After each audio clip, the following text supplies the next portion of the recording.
We'll go. We all set. Okay, I guess. Okay. So, shall I start? Yes. Okay. Good morning, everyone. Uh, First of all, thank you so much for letting me do the presentation. So today I'm going to talk about gait disorders. Uh, I'm going to talk more about how to clinically approach the patient whenever we encounter the patient with a gait disorder or gait abnormalities. So, in this presentations, with this presentation, we're going to learn uh, about the normal gait cycle. Then we'll learn about the neuroanatomy of normal gait and the movement. Then we'll learn about epidemiology of gait disorders. Then we will focus on how to approach a patient with abnormal gait. And we'll end with the types of abnormal gaits. So here is the slide for a normal gait cycle. So the normal gait cycle, actually, we're gonna try to define what a single gait cycle or a stride is. So the single gait cycle or a stride is a period between one foot contacts the ground and the same foot contacts the ground again. So here below in the picture, you can see that the child has put his right leg on the ground. So your gait cycle starts from here until over here when the child puts its right leg again on the ground. So this defines the single gait cycle or a stride. Each stride has a two phases. One is a stance phase. Stance phase is defined as a portion of a gait cycle during which the foot is in the contact with the ground. So look at the bottom picture over here, where you can see that from A to E, the child's right leg is in the contact with the ground. So this entire portion of the gait cycle is defined as a stance phase. Next, another portion of the gait cycle is a swing phase. So when the foot is not in the contact with the ground, that portion is known as a swing phase. We have the video, so it will give you the better idea. So, okay. You can see that person is walking.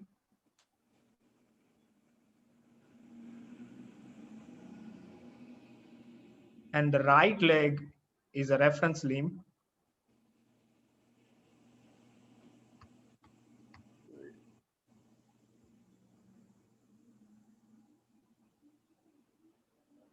So you can see that. Okay, so that's our gait cycle.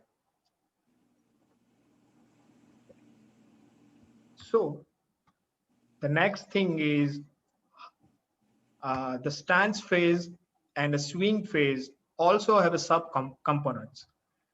Stance phase comprises 60% of entire gait cycle, while the swing phase comprises the 40% of entire gait cycle. Stance phase has a 5 components. First one is a heel strike. Heel strike is when the foot touches the ground. Then when we put our weight on that foot, that is known as a loading response.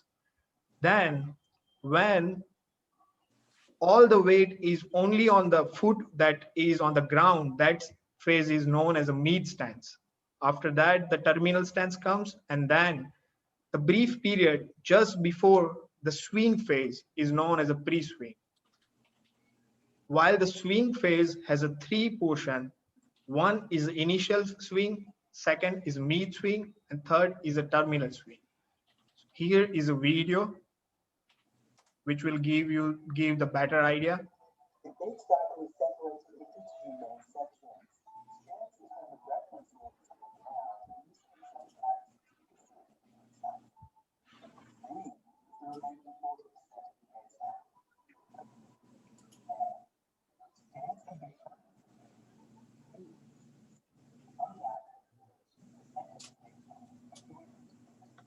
The initial contact and the heel strike are the same thing.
It's I fascinating hope. video. Gosh, I'm sorry, sir.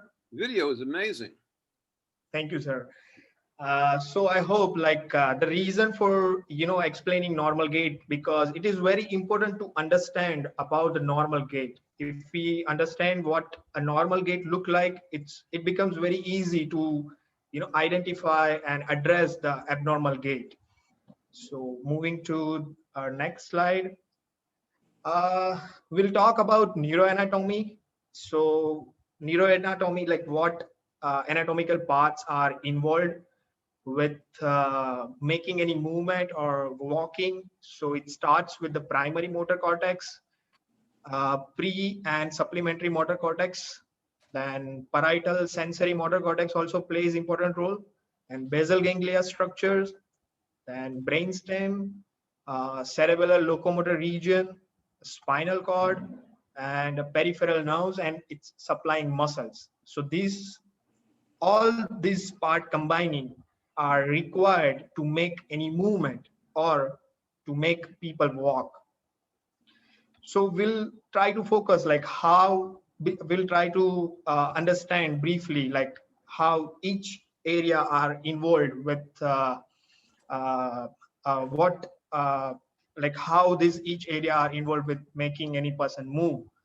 So we'll start. So before like going to describe like how these things work, I want you to all of to imagine that like we are like trying to make one movement. For example, I'm going to uh, grab this bottle.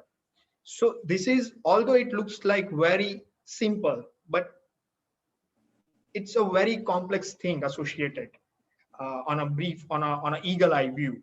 For example, to make this movement, first of all, the brain needs to know what the initial position is. After that, brain has to decide what tone and what muscles are needed to make the movement.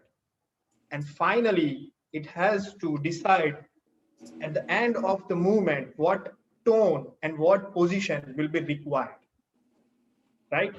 So we'll try to focus, like we'll try to learn all the things keeping this reference in our mind.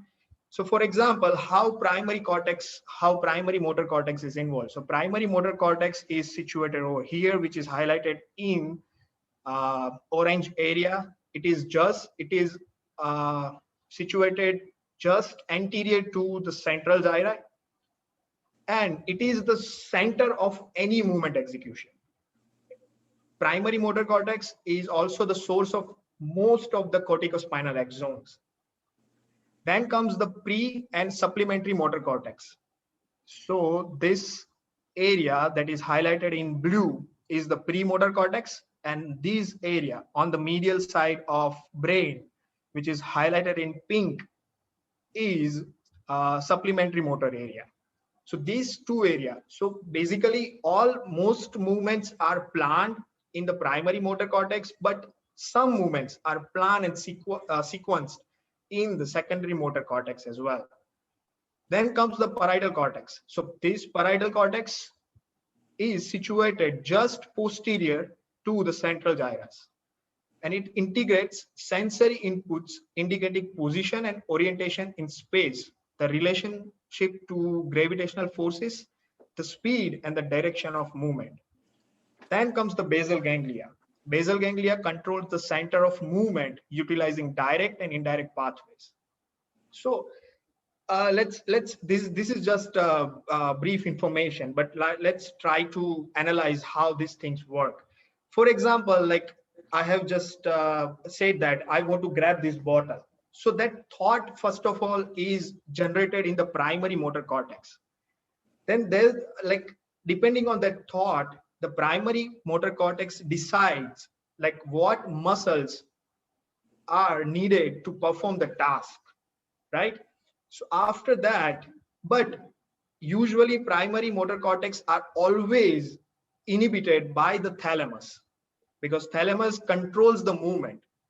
So this primary motor cortex area will connect with the caudate nucleus of basal ganglia and sends the signals that I want to execute this movement, just do something. After that, the basal ganglia, utilizing the direct pathways, tells the thalamus that please decrease your firing to the cortex so that the cortex can make the movements, right? So after that, this basal ganglia inhibits thalamus, and I mean the caudate nucleus and all other parts of the basal ganglia, that inhibits the thalamus, and thalamus in turn inhibits the primary motor cortex, and then the primary motor cortex will be able to make any movements that it has been planned. Meanwhile, I told you that, before making any movements, primary motor cortex also require the information that initially what is the position of the limb. For example, my limb is relaxing on my chair arm, then primary motor cortex area needs that information, and it gets that information from this sensory parietal sensory cortex. So it provides all the information of proprioception, all the information of joint position, and the information of what tones of the muscles are there. And according to that, primary motor cortex decides what movements it requires. Then will so this how the movements are executed. After that, the cerebellum. So how the cerebellum plays a role in movement. So cerebellum, the role of cerebellum is to modulate the rate, rhythm, amplitude, and force. So cerebellum basically plays important role in coordinating movements. And how does it work? So I have briefly mentioned over here. Just please, so like we'll try to understand this figure. So over here, this area which is highlighted in purple or blue, purple color, that is your primary motor cortex. So primary motor cortex, while providing information to the descending corticospinal tract, some fibers also goes into the cerebellum. So basically cerebellum knows what plans primary motor cortex does have.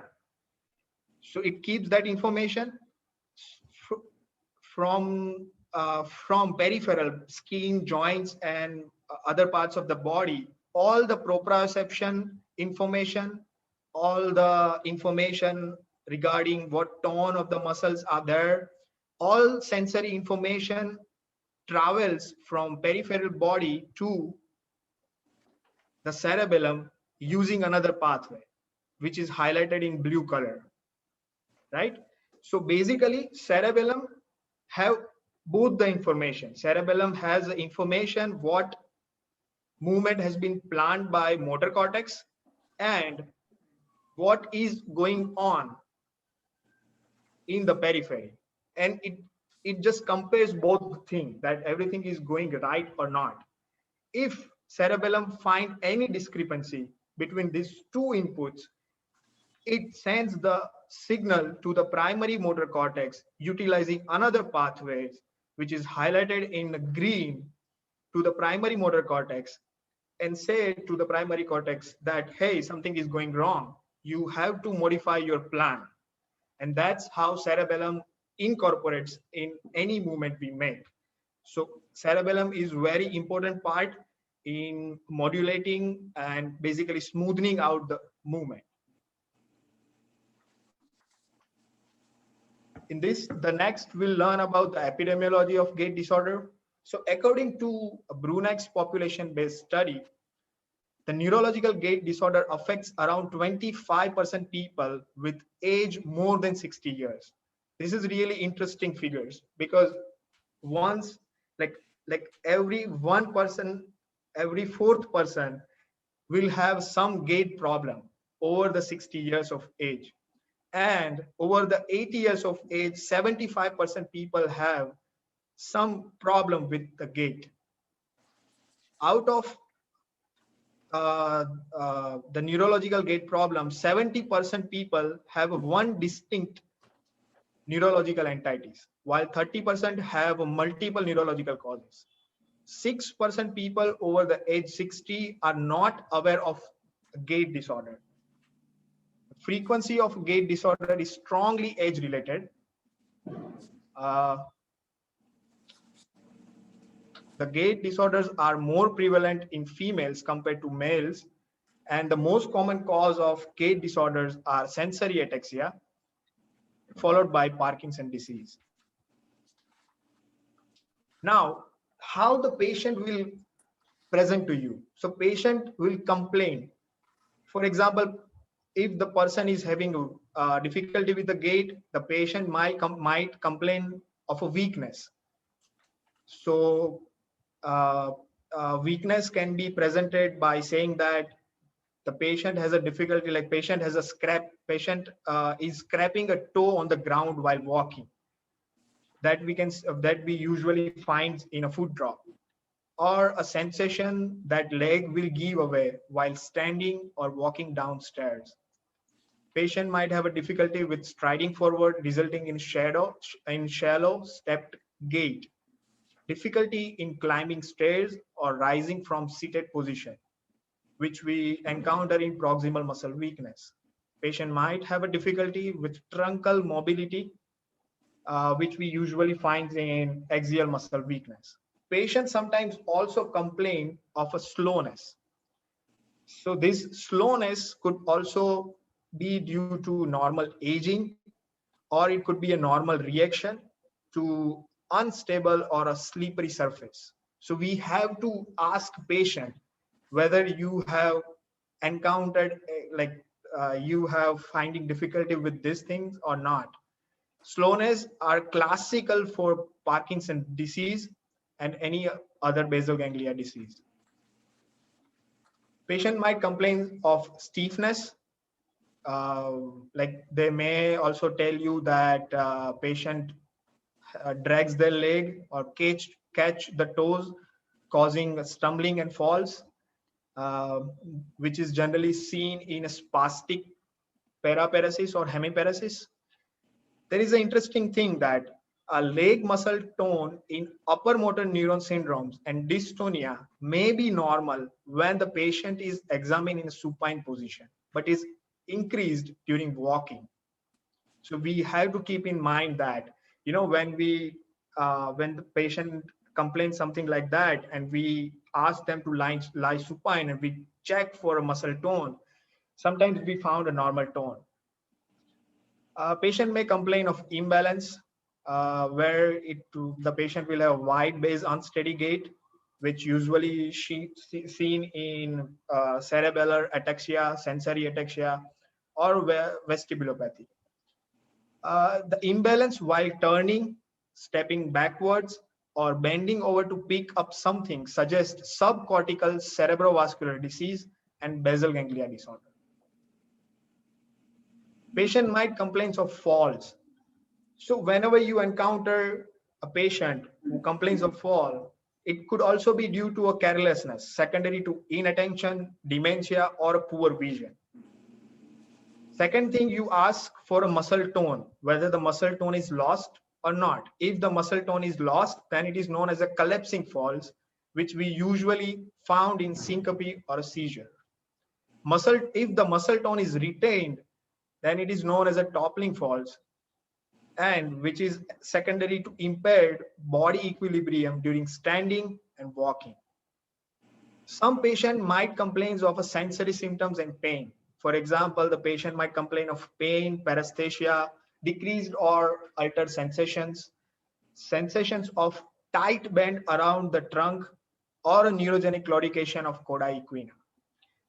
With the sensory symptoms, if we find out the distribution of any accompanying sensory complaints, it provides a clue to a site of the lesion producing walking difficulties. So the sensory examination is very important while we encounter this kind of patient, because it will give you the basic idea like what part of brain is involved.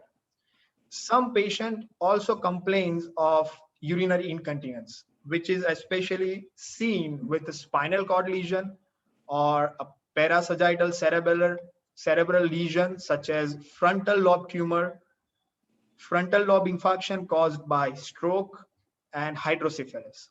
Urinary urgency and urinary incontinence are also common in Parkinson and subcortical white matter ischemia.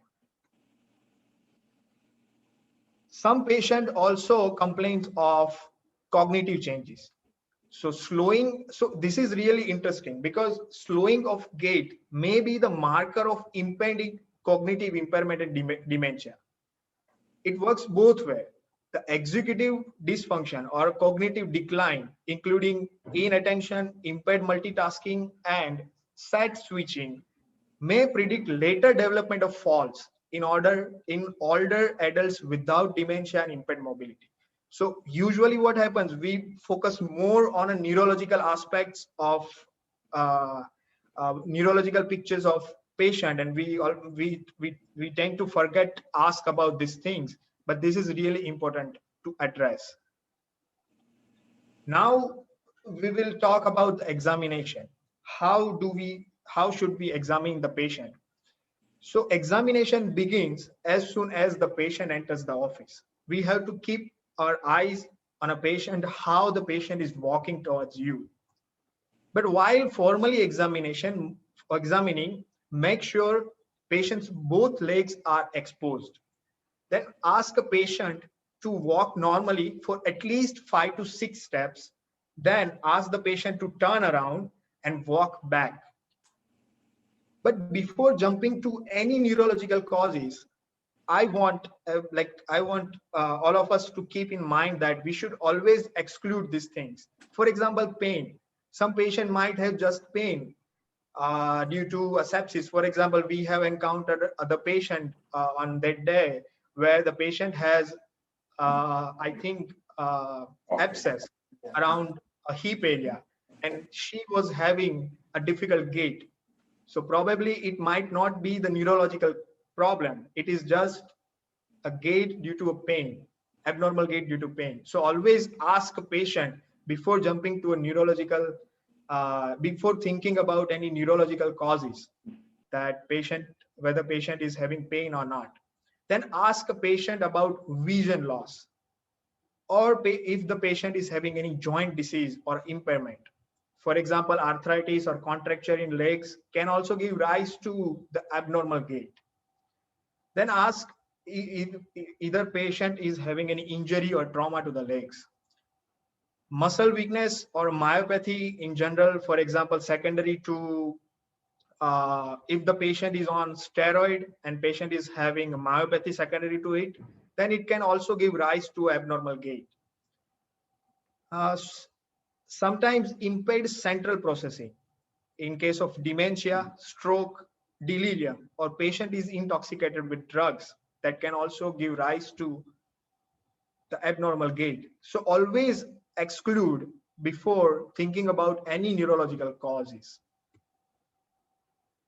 So when we ask a patient to walk, turn and walk back to ourselves, what should we examine while patient is walking?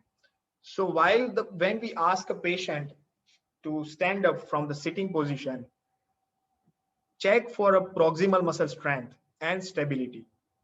While patient is standing, look for the posture, look for the stance, and look for whether a patient is having any body sway or not.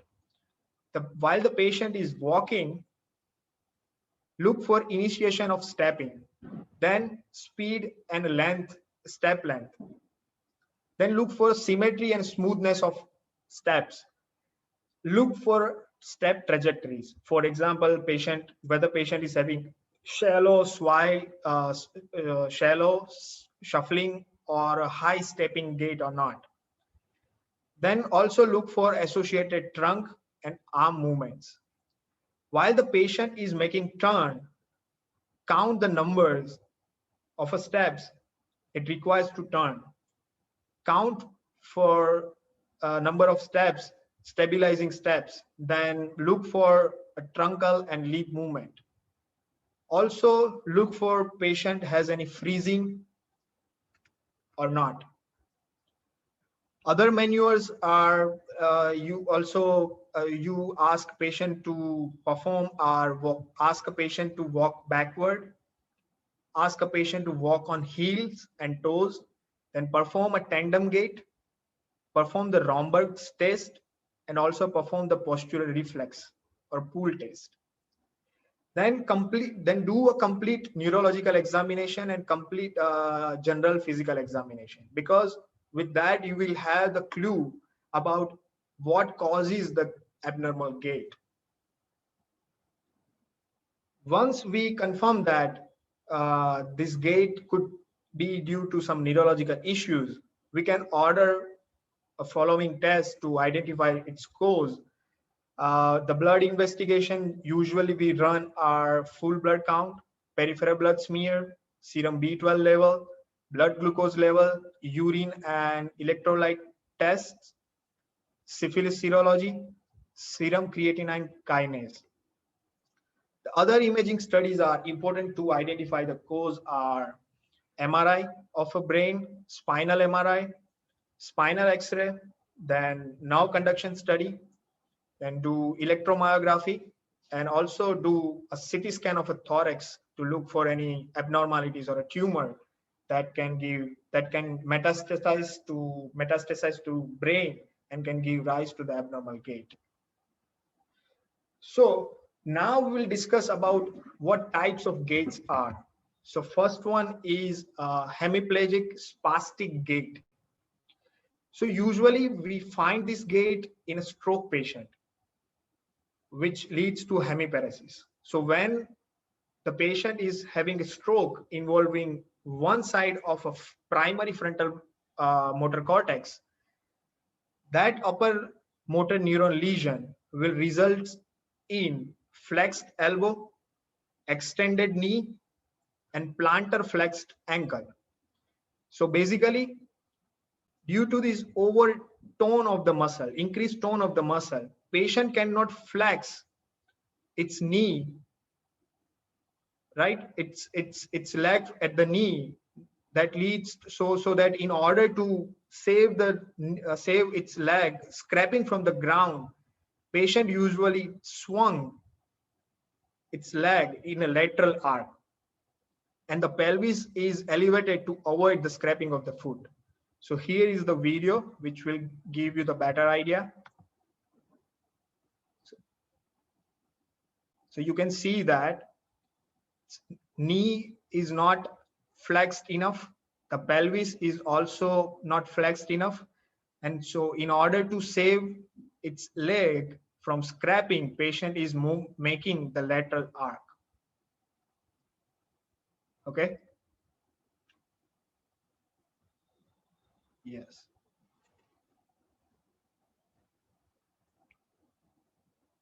So that's basically the hemiplegic spastic gait. Now we'll move to the next one. The another type of gait is a Scheser gait or a diplegic gait, which usually is seen in a cerebral palsy patient or a myelopathy. This is also upper motor neuron lesion, which results in hypertonia in legs, hips, and pelvis, and also results in a bilateral spastic paresis of legs.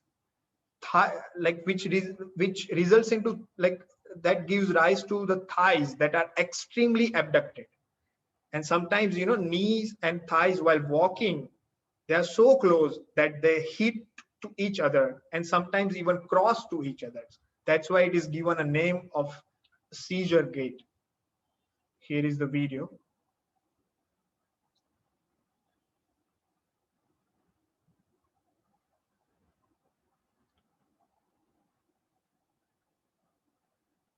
You can see that the patient is literally making a movement as if, seizure is going forward. And this is like the patient was managed well, and now he's doing a better compared to when he was first diagnosed. This is another example where you can see that a knee are so close, hips are so abducted that it keeps touching to each other.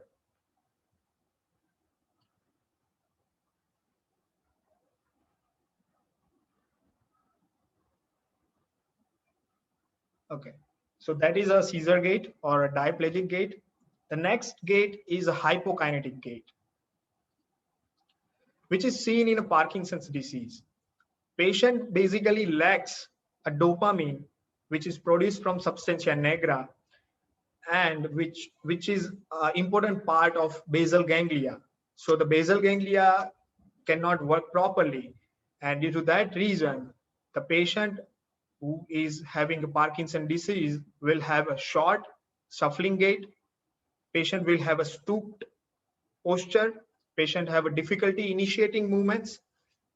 Patient will have increased cadence. Now, what is cadence? So cadence is basically a number of steps that requires in certain amount of time. So if the person is really taking a slow or a short steps, then for a given time, it will require more steps to reach, right? So that's why with the Parkinson or hypokinetic gait, there will be an increased cadence. There will be a freezing. So patient sometimes, freeze. He cannot move, or patient may festinate. So festinate, it's like patient becomes really unsteady. And so he thinks that he might get fallen down, and to save himself from falling down, he tries to grab anything around it. And to grab anything around it makes a really fast movement. So that is known as a festinance. Patient might also have a difficulty turning, or you may notice a loss of arm swing. Other associated symptoms of Parkinson disease may also present, such as resting tremor, stiffness, cogwheel rigidity, masked face, soft or low voice, or cognitive decline. So here is the video. So you can see that the patient's arm are not moving properly. Patient is taking really short steps. And you can also see the contour is slightly bent.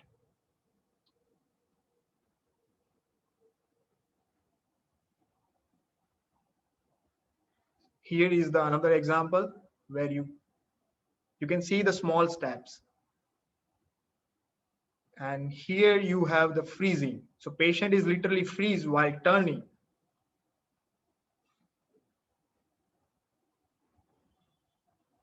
Now the patient will have difficulty with initiating the movement. See, you can see that patient cannot initiate the movement.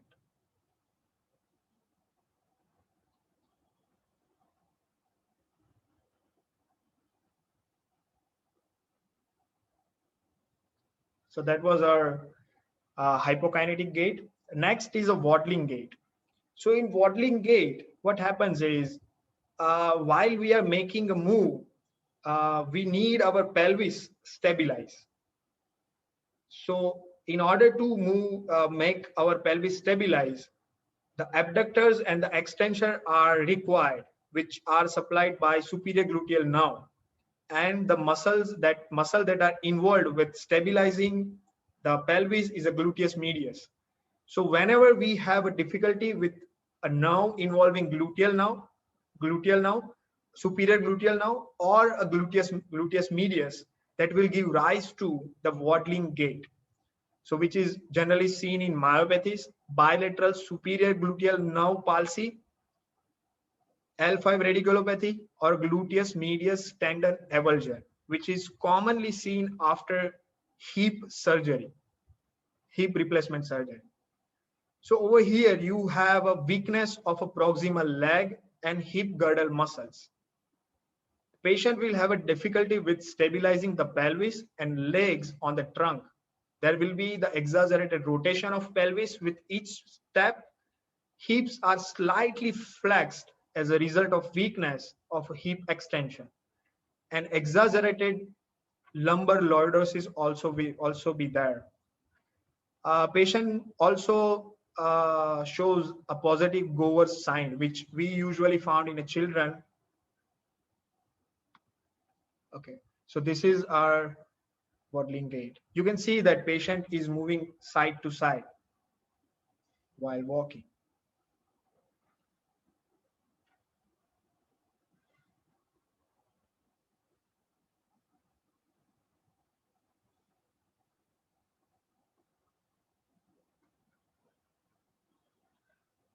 So the next is apraxic or magnetic gait, which is usually seen in a lesions in the frontal lobe. It could be due to stroke, tumor, any demyelinating disorders, Alzheimer's disease, or normal pressure hydrocephalus. So whenever you have a frontal lobe, like difficult lesion in the frontal lobe, that patient will have a difficulty in initiating gaits. Their feet feel like literally glued to the ground. The base when they are standing could be variable, like could be narrow or a wide. The patient will have a short shuffling gait and disequilibrium. Patient will have a start and a turn hesitation. So these are all features which we may also find in a Parkinson disease, right? Hypokinetic gait. So how do we differentiate it from hypokinetic gait? Is there will be there so with particular apraxic gait, the other features of a Parkinson disease or other symptoms will be missing over here. For example, the patient's arm movement will be normal. So let's see the video.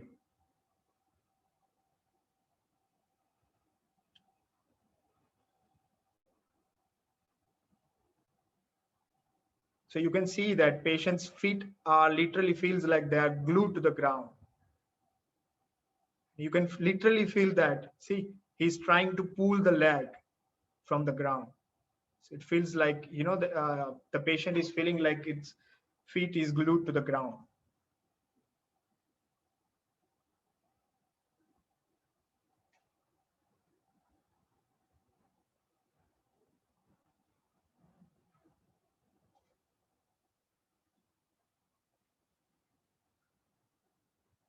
So the next is a steppage gait, which usually we found when we have a difficulty with common peroneal nerve, which is involved in a dorsiflexion of the foot.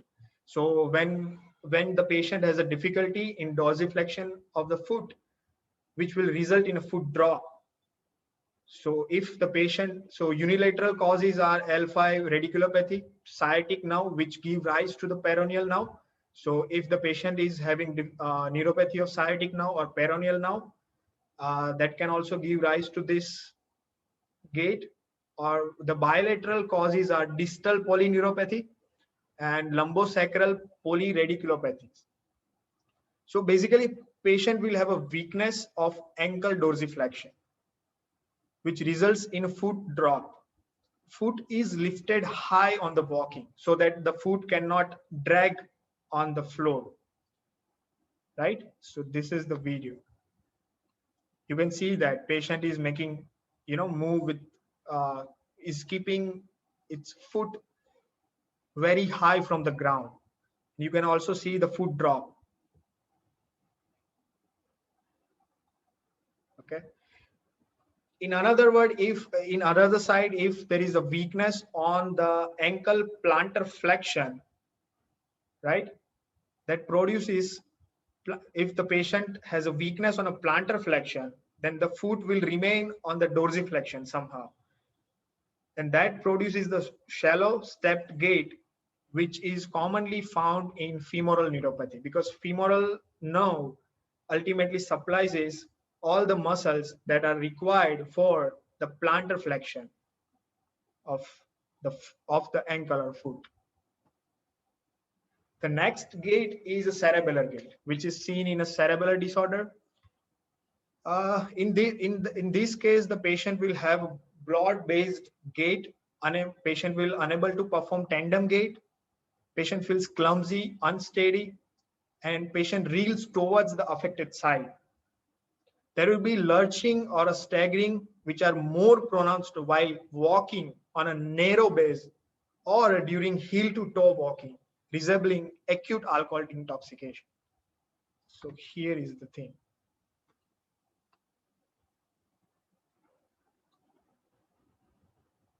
So you can see that patient is walking with a broad gaze.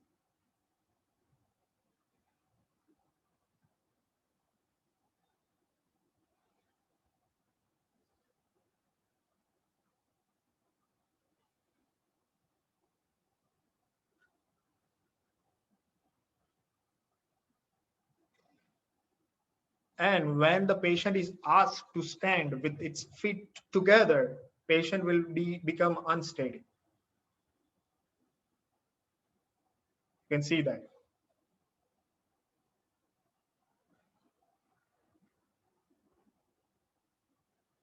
So yes.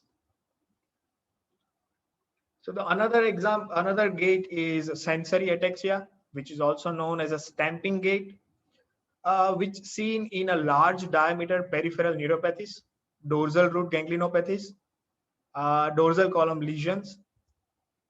Over here, patient also has a wide base stance. Patient advance cautiously. Patient will have a slow steps under visual guidance. Sole of the foot strikes floor forcibly with slapping sound. So basically what happens is, like, patient has a sensory neuropathy. So patient does not feel the floor.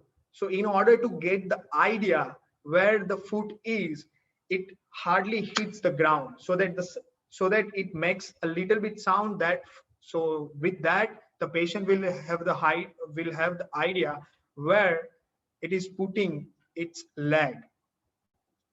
Over here, the patient will have a positive Romberg test. So this is like, there are lots of similarity between the cerebral gait and the sensory ataxia. So like I want to explain like how these things work. So basically, cerebellum plays an important role in maintaining balance and equilibrium, and it requires inputs from three things. One is a visual input. Second is a vestibular nerve, from the vestibular nerve, and third, in the form of proprioception from the peripheral nerves. In order to make the balance, you at least need 2 out of 3. So when the patient have a cerebral, the lesion with the cerebellum or a problem with the cerebellum, it doesn't matter how many inputs or from where it is getting the input, the cerebellum is not able to comprehend or process all the inputs. You will have the steady unsteadiness. Even if you remove the visual input, even if you remove the vestibular input, it doesn't matter. So in that case, when we ask a patient just to stand with their legs close to each other, patient will feel unsteady. Over here, although patient is not having sensory information, the visual input and vestibular input compensate for that. So for example, when we ask a patient to keep their feet together, patient will not feel unsteady. But when we ask a patient to close the eyes, we are removing the visual inputs. So now the cerebral have only one inputs, that is from the vestibule, and it cannot make a proper balance utilizing that input. Due to that reason, when we ask a patient to close its eyes, and if the patient is having sensory neuropathy, peripheral neuropathy, patient will sway away or patient feel unsteady. So that's the positive Romberg test. So over here we can see that when we ask a patient with the feet close together, it does not have any difficulties. But when we ask a patient to close the eyes, see, now the patient will feel unsteady. So the same thing happens with vestibular if somebody has a problem with the vestibule. So basically, whenever the patient, like anybody have a problem with the vestibule, the cerebellum relies on other two components of visual inputs and proprioception. So usually in a day, usually the patient will not have any difficulty maintaining gait, but when the patient closes its eyes or patient is walking in a dark, then it will like patient will have a difficulty maintaining a gait or maintaining balance. So vestibular imbalance and a gait. So there are two general type of causes: the peripheral causes and central causes. So in peripheral, if the patient is having middle or inner ear infection, neuropathy involving vestibular nerve, if there are any tumor in the ear or a skull which is compressing the vestibular nerve, or the patient have any trauma to the head or ear. The central causes are the infection of the brain, any central tumor or inflammatory disease such as multiple sclerosis, or the patient is having thiamine deficiency. So all these things can impair the vestibular function and can give rise to the vestibular gait. So if the patient have an acute problem with the vestibular nerve, then the Romberg test will be positive. Patient would lean towards the side of the lesion, and the patient may also have associated symptoms with the of the ear, such as tinnitus, earfulness, or altered hearing. In case of chronic vestibular failure, because when the problem is chronic, then other two components, such as visual component and proprioception component, they try to compensate. And due to that reason, patient might not have a difficulty with the gait. So gait, sometimes you may found a gait normal, but the patients, when we ask to perform a Romberg test, it turns out to be positive, and there will be a marked hearing loss with the chronic vestibular failure.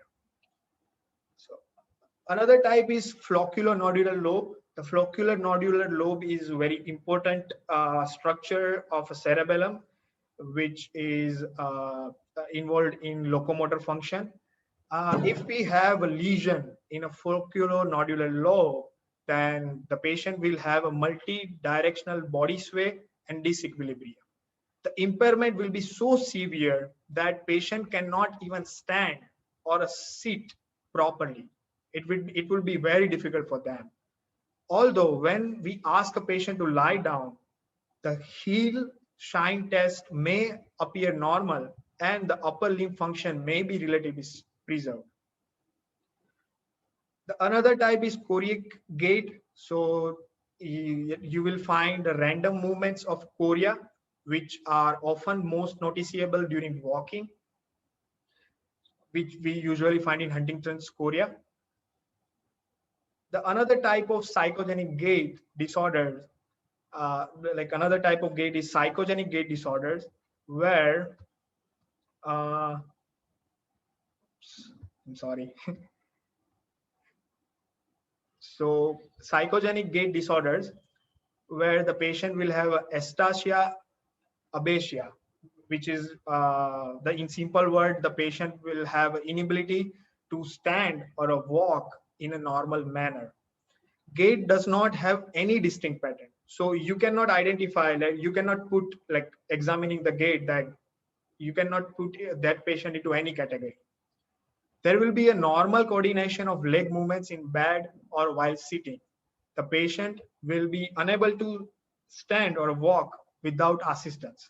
But interestingly, if distracted, sometimes the stationary balance is maintained and several steps are taken normally, followed by a dramatic demonstration of imbalance. So it is really important to identify this type of gait disorder. And the last but not least, these are the gaits of some super happy people. So I just want all of us not to look at the world with the neurological on only with the neurological eyes, because it would be very difficult to live with if we do that.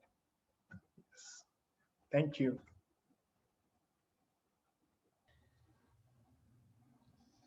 It was a very nice Okay. presentation, Yes, Dr. I really Satasya. enjoyed